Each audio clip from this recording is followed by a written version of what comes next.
Hey, it's me, David. So Deadpool is a film that officially exists. I suppose we better talk about it because that's the kind of thing I spend my time doing.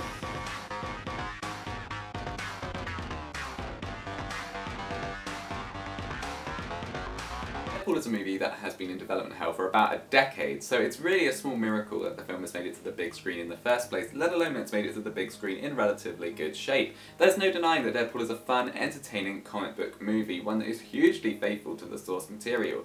I give props to Fox for not trying to put a new spin on this character, because it never works. It never works. It didn't work in X-Men Origins Wolverine, it didn't work when they tried to put a new spin on the Fantastic Four just last year, in what turned out to be an utter embarrassment for them, because newsflash, people don't want to see the Fantastic Four getting depressed, crying a lot, being really bummed out all the time. I mean, it's just not fun. It's just not fun. Why are you doing that?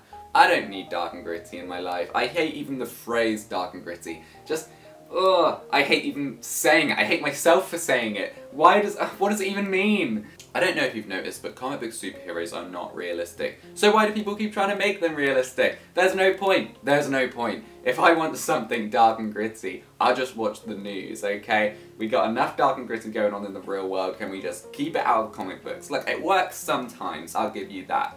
Batman, it kind of worked because the guy has no powers, he's just a dude who's a little bit fucked up in the head. Daredevil, it kind of works because the Daredevil comic books, are quite dark and depressing, so it isn't really a big leap. But when you're trying to make a character like Superman dark and gritty, it's like, why? Why bother? Why can't we just have fun Superman? Why do we have to have a Superman snapping necks, crying a lot, getting all depressed? It's just not fun and I'm not interested. Anyway, we've gone hugely off topic. All I was trying to say was that I'm glad that the Deadpool movie keeps the fun tone of the comic books. It doesn't try and make it all dark and gritty.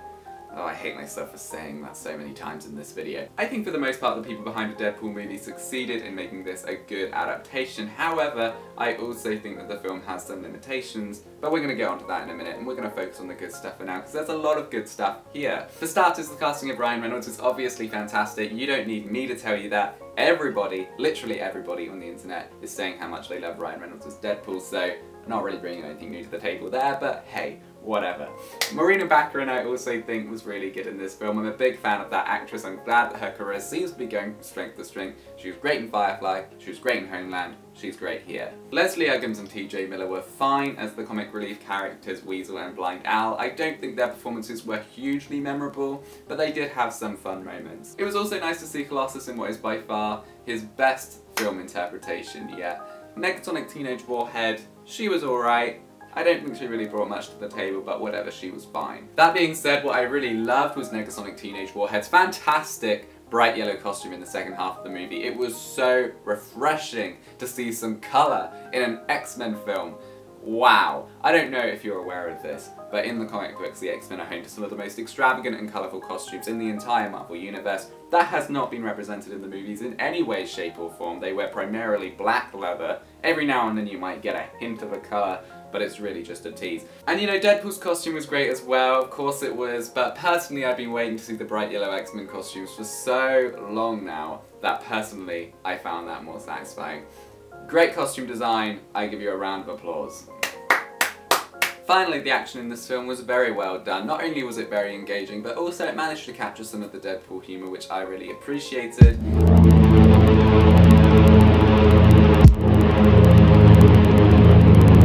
So I had some problems with Deadpool. I liked it, but I didn't love it. I made a rule for myself, never to watch trailers for comedy films, because they always put the best jokes in the trailers, they always do it. But I did it anyway for Deadpool because I couldn't help myself, it looked too good.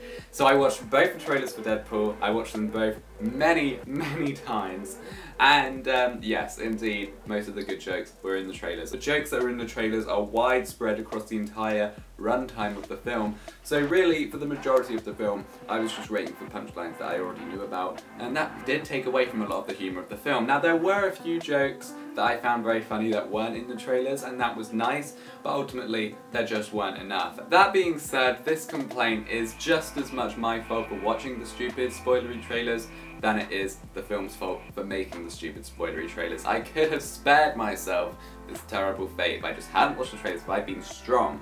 Well, they're probably going to make Deadpool 2, and I'm not watching the trailers for Deadpool 2. I will not watch a single trailer for that fucking film, I'm telling you that right now. What I think was more the fault of the filmmakers was that some of the jokes in this film just didn't really land with me. There are a lot of jokes in this movie, there's a joke pretty much every minute of the film, and some of them just weren't really very funny. I don't know if it's kind of a culture barrier thing between the US and the UK. I think maybe some of those jokes that didn't really land over here might have been really big in America, because there are different things that are popular in the US and the UK. In fact, I noticed that in the cinema screening.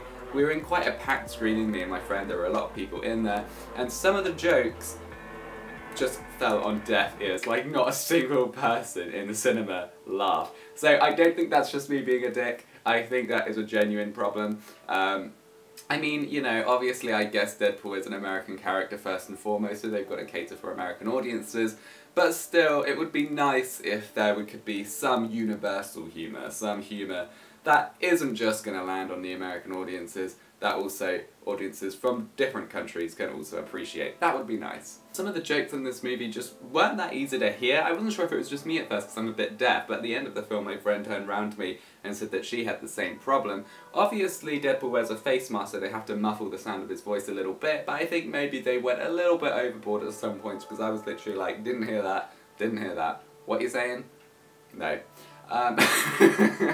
I also think that the villains in this film left quite a lot to be desired. I think the main villain, Francis, didn't have a lot going for him. He was very generic, and the actor who played him didn't have a lot of charisma, so all around he was kind of a boring character. I also think he was quite underdeveloped, however at least they tried to explain his motivations. There's a line in the film where he explains that he doesn't feel anything anymore. He doesn't feel pain, and he doesn't really feel emotions anymore. So that's kind of why he's such an arsehole and he can do all these really horribly immoral things, because he's kind of been numbed by all the experiments that have been done to him. With Gina Carano's character Angel Dust, they made no attempt to develop her whatsoever. There was no explanation as to why she's such a big supporter of all these really horrible, inhumane experiments. There's no attempt to explain why she supports Francis and all of his really horrible acts. I'm aware that the character she's playing is kind of a D-list character in the comics, so there's maybe not that much demand to explore her in great depth, but still it would have been nice to have been given a little bit more than what we got, because she was really basically just playing Dave Bautista's character in Spectre.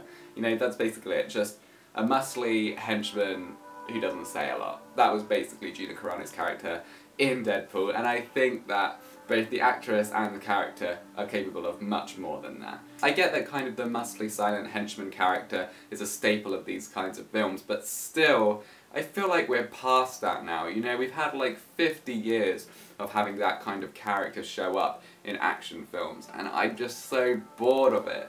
I'm so bored of it. Can we get some characters with some actual depth? Villains with depth are much more engaging than villains who don't say anything and just punch people and do dickish things, okay? Just look at Kingpin in the Daredevil Netflix series. People love that guy because he's developed and because we understand him and because that makes him all the more frightening.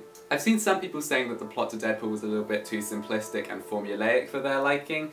I didn't have a huge problem with the plot, but I can understand where that complaint is coming from. I know some people are defending this film saying, well, it's doing a formulaic plot ironically, lol, but I'm not sure if I really believe that to be true. I think maybe the plot is just a little bit simplistic, just because the film isn't really that great. Overall, I do think Deadpool was a solid movie. I thought it was fine. I'll watch it again when it comes out on DVD. I think Deadpool fans are really going to appreciate how faithful it is to the comic books.